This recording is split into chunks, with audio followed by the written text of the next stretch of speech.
বাবা বাংলাদেশের প্রথম অস্থায়ী রাষ্ট্রপতি সৈয়দ নজরুল ইসলামের মতোই আওয়ামী লীগের তুমুল জনপ্রিয় একজন নেতা ছিলেন সৈয়দ আশরাফ।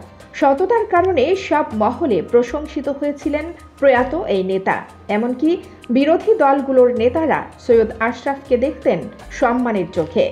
কিন্তু তার এই তুমুল জনপ্রিয়তা মানতে পারেননি ক্ষমতাচ্যুত সাবেক প্রধানমন্ত্রী শেখ হাসিনা। এমনকি সৈয়দ আশরাফের মৃত্যুর পর তার 3টি জানাজা করায় নাখোশ ছিলেন তিনি। এ বিষয়ে হাটে হাড়ি ভেঙেছেন জাতীয় 4 নেতার আরেক নেতা সৈয়দ তাজউদ্দিন আহমদের ছেলে সোহেল তাজ। বিষয়টি নিয়ে সম্প্রতি ফেসবুকে একটি স্ট্যাটাস দিয়েছেন তিনি। এই স্ট্যাটাসে সোহেল তাজ লিখেছেন, আওয়ামী লীগের প্রয়াত সাধারণ সম্পাদক সৈয়দ আশরাফুল ইসলামের 3টি জানাজা অনুষ্ঠিত হওয়ায় তৎকালীন প্রধানমন্ত্রী শেখ হাসিনা বিরক্ত হয়েছিলেন।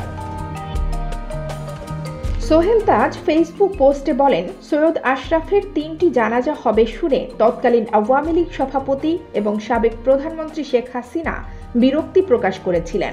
তিনি সাধারণ সম্পাদক ওবায়দুল কাদেরকে ধমক দিয়ে বলেছিলেন, ও এত বড় কি হয়ে গেল যে 3টা জানাজা পড়াতে হবে। প্রতি উত্তরে কাচুমাচু করে ওবায়দুল কাদের আমতা আমতা করে জবাবে বলেছিলেন, নেতাকর্মীরা ওনাকে অনেক পছন্দ করে আর তাদেরই দাবি না মানলে সামলানো যাবে না। সোহেল তাজ আরও বলেন, আপনারা যারা আশরাফ ভাইকে শাপলা চত্বর নিয়ে দোষারোপ করছেন তা সঠিক নয়।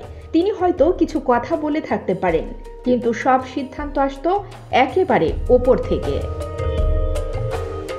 আওয়ামী লীগের নেতা কর্মীদের সমালোচনা করে পোস্টের শেষে সোহেল তাজ লিখেছেন, নীতি আদর্শ বিচ্যুত খারাপ মানুষের প্রশংসা আমার প্রয়োজন নেই। আমি আপনাদেরকে চিনি। আওয়ামী লীগের ব্রেইন ওয়াশড নষ্ট পচা নীতি বা আদর্শ বিচ্যুত লুটেরা, খুনি, গুম, হত্যা, নির্যাতনকারীদের সমর্থক সকলকে বলবো অনতি বিলম্বে আমার এই ফেসবুক পেজটি আনফলো করতে। আর অনুরোধ থাকবে নিজের বিবেককে জাগিয়ে আত্মোপলব্ধি, আত্মসমালোচনা করে অনুশোচনা করার। কানিজ ফাতেমা নিপা, খবর সংযোগ।